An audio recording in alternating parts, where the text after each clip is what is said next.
This video is sponsored by GoPaisa.com, India's largest cashback website. अगर free में आप mobile phone को recharge करना चाहते हो तो इस वीडियो को जरूर देखिए। 24 अप्रैल 1990 ब्रह्मांड के रहस्यों और उसकी असीमता को जानने के लिए नासा ने अपना सबसे शक्तिशाली टेलीस्कोप लॉन्च किया। हबल नाम से मशहूर ये टेलीस्कोप 1990 से लेकर और अभी तक का सबसे शक्तिशाली टेलीस्कोप है। इस टेलीस्कोप की मदद से नासा ने हमारे ब्रह्मांड के कई राज खोले हैं और जो चीजें हम पृथ्वी से देख नहीं पाते थे वे अब हम इस दूरबीन की मदद से आसानी से देख सके। अब तक के अपने 28 साल के जीवन में हबल हमें तारों, ग्रहों, गैलेक्सीज और नेबुलास को मिलाकर 7 लाख से ज्यादा तस्वीरें भेज चुका है। हबल की सफलता ने ही आज हमारे अंतरिक्ष विज्ञान को आगे बढ़ाया है। आपको बता दें कि यह दूरबीन पृथ्वी से 570 किलोमीटर की दूरी पर है और ये 96 मिनट में पृथ्वी का पूरा चक्कर लगा लेता है।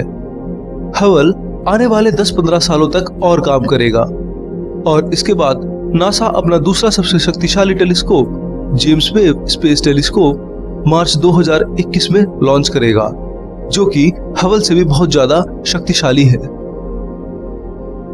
दोस्तों, जब हम ब्रह्मांड की बात करते हैं तो उसे देखने के लिए हमें एक टेलीस्कोप की जरूरत तो पड़ती ही है। ऐसे में जितना शक्तिशाली टेलीस्कोप होगा उतना ही बेहतर आप ब्रह्मांड में मौजूद तारों, ग्रहों और आकाशगंगाओं यानी गैलेक्सीज को भी देख पाएंगे। पर टेलीस्कोप में भी एक दिक्कत होती है, वे फिलहाल केवल बहुत बड़े ऑब्जेक्ट्स जैसे कि गैलेक्सीज और नेबुलास को ही देख सकते हैं। ऐसे में अगर आपको दूर स्थित किसी ग्रह को देखना हो तो हमारे आज के सभी टेलीस्कोप ऐसा करने में सक्षम नहीं है। आखिर वे ऐसा क्यों नहीं कर पाते और कितना बड़ा टेलीस्कोप हमें चाहिए जो कई लाइट ईयर दूर स्थित किसी ग्रह की सटीक हाई डेफिनेशन पिक्चर ले सके। आज के इस वीडियो में हम यही जानने की कोशिश करेंगे और यह भी जानेंगे कि हमारी पड़ोसी गैलेक्सी एंड्रोमेडा से देखने पर हमारी पृथ्वी कैसी दिखाई देती है। ये तो आप जानते ही हैं कि इस ब्रह्मांड में जो सबसे तेज स्पीड है वह लाइट की स्पीड ही है। ये एक सेकंड में करीब 3 लाख किलोमीटर तक का सफर तय कर सकती है। कमाल की बात तो यह है कि इस स्पीड को केवल वही ऑब्जेक्ट्स हासिल कर सकते हैं जिनके पास अपना कोई मास नहीं है, या कहें जिनका मास 0 है। भौतिक रूप में देखें तो ऐसी कोई भी चीज नहीं है जिसका मास 0 हो सकता है। ये केवल लाइट की किरणों जिसमें radio waves, microwaves, infrared, x ray और गामा वेव्स आती हैं, उन्हीं का मास 0 होता है। हमारे ब्रह्मांड में यही एकमात्र लिमिट है। कोई भी चीज लाइट की स्पीड से तेज नहीं चल सकती है। ये स्पीड हमें देखने में तो बहुत ज्यादा लगती है क्योंकि 3 लाख किलोमीटर का मतलब है पृथ्वी के 1 सेकंड में 7.5 चक्कर लगाना, पर ब्रह्मांड के स्केल पर यह भी बहुत छोटी पड़ जाती है। अगर आप इस स्पीड पर गौर करें तो पाएंगे कि जो भी चीज हम देखते हैं या कोई संदेश भेजते हैं वह सब इसी स्पीड से बंधे हुए हैं। जैसे कि अगर आप अपने दोस्त को 1 मीटर की दूरी से देख रहे हो तो आपके देखने की क्षमता लाइट की स्पीड से ही टिकी हुई है। तो ऐसे में आपके दोस्त से जो लाइट टकरा कर आपकी आंखों में गई उसे आप तक पहुंचने में 3.3 नैनो सेकंड का समय लगा, जिसका मतलब है कि आपका दोस्त 1 सेकंड के 1 अरबवें हिस्से में दिखाई दिया। दूसरे शब्दों में कहें तो उसे देखने में आपको 3.3 नैनो सेकंड्स भूतकाल में जाना पड़ा। इसे और अच्छे से समझने के लिए हम चांद का उदाहरण लेते हैं। पृथ्वी से चांद की दूरी 3,86,000 किलोमीटर है और यहाँ तक लाइट को पहुंचने में करीब 1.3 सेकंड्स लगते हैं। यानी कि अगर आप चांद को टेलीस्कोप से धरती से देख रहे हो तो यह आपको 1.3 सेकंड्स पुराना दिखाई देगा, क्योंकि लाइट को वहां से आप तक पहुंचने में 1.3 सेकंड का समय लगता है। इसलिए वैज्ञानिक कहते हैं कि इस ब्रह्मांड में आप जो भी चीज या वस्तु देखते हैं वह आप पास्ट यानी कि भूतकाल में ही देखते हैं। आप कभी भी वर्तमान या प्रेजेंट में नहीं देख सकते, क्योंकि लाइट को आप तक पहुंचने में हर बार कुछ ना कुछ समय तो जरूर लगेगा और इसी वजह से वह चीज आपको पास्ट में दिखाई देगी। हमारे टेलीस्कोप भी इसी तरह काम करते हैं। वह किसी भी चीज को लाइट की स्पीड और दूरी के आधार पर ही देख पाते हैं। जैसे कि चांद आपको किसी भी टेलीस्कोप से देखने में 1.3 सेकंड पुराना दिखेगा, तो मंगल ग्रह यानी कि मार्स को आप देखेंगे तो ये आपको 14 मिनट पुराना दिखेगा, क्योंकि लाइट को मार्स से आपके टेलीस्कोप तक आने में 14 मिनट का समय लगता है। नासा ने जितने भी रोवर्स मार्स पर भेजे हैं और इसरो का जो मंगलयान है उन सभी को पृथ्वी पर डेटा भेजने में 14 मिनट का अंतर हमेशा लगेगा। आप इससे ये समझ सकते हैं कि मंगल ग्रह पृथ्वी के लिए हमेशा 14 मिनट पास्ट में ही रहेगा। अब और आगे हम तारों के सफर की ओर चलते हैं। हमारे सबसे नजदीक जो तारों का सिस्टम है उसे अल्फा सेंचुरी से हम जानते हैं। ये हमारी पृथ्वी से 4.3 लाइट ईयर दूर है। इन तारों के सिस्टम में 3 तारे आते हैं, जिसमें से प्रोक्सिमा सेंचुरी सबसे छोटा तारा है और सूर्य से 4.2 लाइट ईयर दूर है। यानी कि इस तारे में अगर हम लाइट की स्पीड से जाने की कोशिश करें तो तब भी हमें 4 साल तो लग ही जाएंगे। इस तारे की परिक्रमा एक पृथ्वी जैसा ग्रह करता है। सोचिए कि उस ग्रह पर कोई एलियन सभ्यता रहती हो जो हमारी पृथ्वी को टेलीस्कोप की मदद से देखना चाहती हो, तो ऐसे में उन एलियंस को हमारी पृथ्वी को ढूंढने के लिए बहुत बड़े आकार का टेलीस्कोप चाहिए।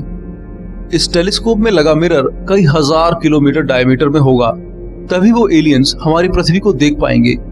कहने का मतलब है कि जितने बड़े आकार का टेलीस्कोप वो लेकर के आएंगे तो उतने ही सटीक और छोटे ऑब्जेक्ट्स को वो देख सकेंगे। अगर प्रोक्सिमा सेंचुरी पर बैठे एलियंस इतना बड़ा दूरबीन यानी कि टेलीस्कोप बना भी लें और हमें ऑब्जर्व करना शुरू करें तो वह हमें 4 साल पीछे ही देख पाएंगे। यानी कि वे 2018 में देख रहे हों तो पृथ्वी पर वह 2014 का साल देख रहे होंगे, क्योंकि लाइट का डिफरेंस पृथ्वी से प्रोक्सिमा सेंचुरी तक 4 साल का ही है। वे हमें हमेशा 4 साल पीछे ही देखेंगे।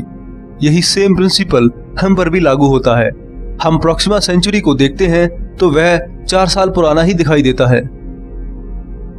अब अगर हमें 2000 लाइट ईयर दूर किसी तारे के एक ग्रह पर रहने वाले एलियंस हजारों किलोमीटर के डायमीटर के टेलीस्कोप से ऑब्जर्व करेंगे तो वह धरती को 2000 साल पीछे ही देखेंगे।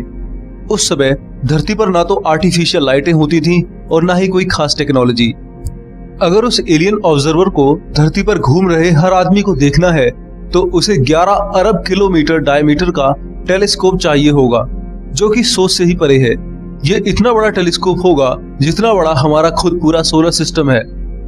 इस महाविशाल टेलीस्कोप से एलियन ऑब्जर्वर 2000 साल पहले धरती पर घटित हर उस इतिहास और लड़ाई को देख पाएंगे। चलिए अब थोड़ा और दूर चलते हैं।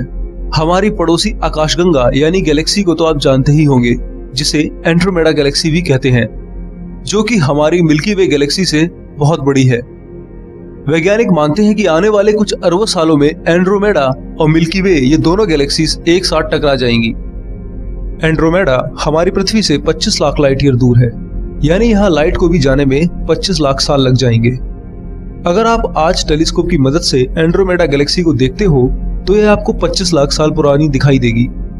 आज जो भी कुछ उस गैलेक्सी में हो रहा होगा उसकी खबर आपको 25 लाख सालों में ही मिलेगी। तो अब सोचिए कि लाइट की स्पीड भी ब्रह्मांड के सामने अब कछुए की स्पीड की तरह ही है। नासा की ऑब्जर्वेशंस आप इंटरनेट के जरिए अपने फोन में देख सकते हैं और इसके लिए आपको रिचार्ज की जरूरत तो पड़ेगी ही। तो आज मैं आपको बताऊंगा कि कैसे आप घर बैठे फ्री में अपने फोन में 100 रुपीज का रिचार्ज कर सकते हो।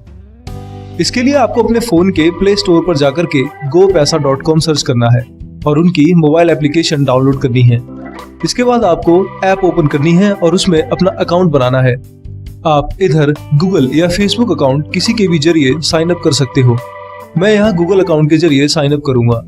फिर आपको कंटिन्यू पर क्लिक करना है और उसके बाद आपको इस पेज पर अपना फोन नंबर वेरीफाई करना होगा। फोन नंबर डालते ही आपके फोन पर OTP रिसीव्ड होगा, जिससे आपको इस पेज पर एंटर करना है। लॉगिन सक्सेसफुल होते ही आप आ जाएंगे ऐप के होम पेज पर। यहाँ आपको ढेरों ऑफर्स दिखाई देंगे। आपको इन ऑफर्स को स्क्रॉल करते हुए मोबीक्विक का 100% कैशबैक वाला ऑफर चूज करना है। अब बस आपको एक्टिवेट डील पर क्लिक करना है, जिससे मोबीक्विक का ये पेज खुलेगा। यहाँ पर आपको रिचार्ज ऑप्शन में मोबाइल सेलेक्ट करना है। अब इस पेज पर आपको अपनी मोबाइल सर्विस चूज करनी है। यहाँ पर आपको अपना फोन नंबर डालना है जिस पर आप रिचार्ज करना चाहते हो, फिर अमाउंट सेलेक्ट करनी है।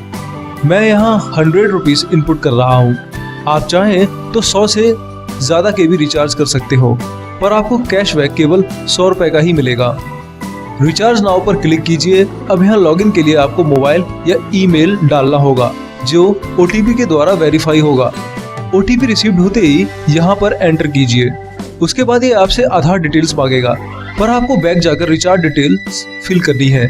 इसके बाद आप अपनी रिचार्ज अमाउंट डालिए और रिचार्ज नाउ पर क्लिक करते ही आपको कंफर्म ऑप्शन आएगा, जिसे प्रेस करते ही आपको कार्ड डिटेल्स डालकर रिचार्ज करना है।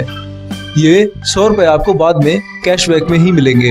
अब आपको पे 100 पर क्लिक करना है और आपका रिचार्ज कंप्लीट हो जाएगा।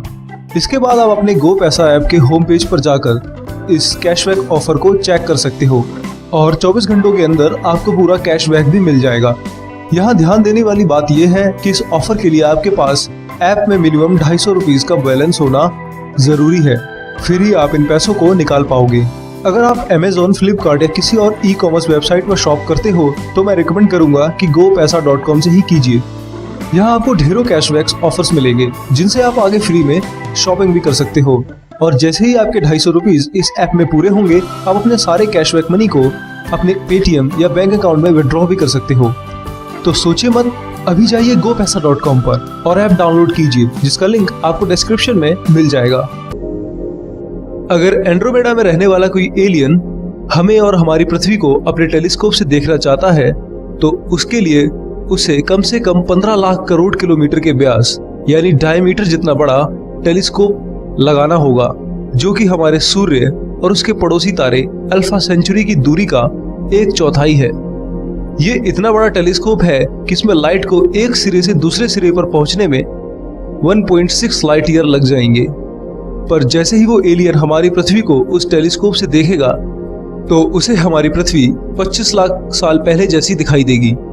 जाहिर है इतने पहले तो इंसान होंगे नहीं, तो उस एलियन को केवल हमारे आदि मानव पूर्वज और कुछ जानवर ही दिखाई देंगे। ना ही कोई विकसित सभ्यता दिखेगी और ना ही उसे कोई आज का आधुनिक इंसान दिखाई देगा। तो अब तो आप समझ ही गए होंगे कि ब्रह्मांड में लाइट की लिमिट है जो हमें ज्यादा कुछ करने नहीं देती है। किसी भी तरह अगर हम विशाल टेलीस्कोप बना भी लें तो भी हम किसी भी ग्रह और तारे को उतना ही पुराना इतिहास में देखेंगे जितना समय वहां पर लाइट को पहुंचने में लग जाएगा। वैसे आपको बता दूं कि 3 साल बाद नासा अपना सबसे प्रभावशाली telescope James Webb Space telescope अंतरिक्ष में लॉन्च करेगा, जो कि पृथ्वी से दूर 17 लाख किलोमीटर की कक्षा में स्थापित होगा, जो चांद की दूरी से भी 5 गुना ज्यादा है। नासा का यह दूरबीन भविष्य की हमारी आंख है, जो कि 10 साल तक हमें ब्रह्मांड के वो राज बताएगी जिसे हबल और दूसरे तमाम टेलीस्कोप खोज नहीं पाए थे। दोस्तों, इस वीडियो में इतना ही। वीडियो में हमने लाइट की स्पीड की लिमिट और टेलीस्कोप के बारे में दिखाया है, जो हमें एहसास कराती है कि हमारी एक सीमा है जिससे आगे हम नहीं जा सकते हैं। पर भविष्य में क्या होगा और हमें क्या नई शक्ति मिलेगी, इसे तो कोई नहीं जानता है। अगर आपके पास इस वीडियो से रिलेटेड कोई और जानकारी हो तो कमेंट जरूर करें और अपने कीमती सुझाव भी जरूर दें। तब तक के लिए आप इस वीडियो को जमकर शेयर कीजिए और कमेंट भी कीजिए। अगर आप पहली बार इस चैनल की वीडियो को देख रहे हो तो सब्सक्राइब जरूर कीजिए। इससे हमें इसी तरह के साइंस से जुड़े वीडियोस बनाने की मोटिवेशन मिलती है। धन्यवाद। आपका दोस्त शिवम।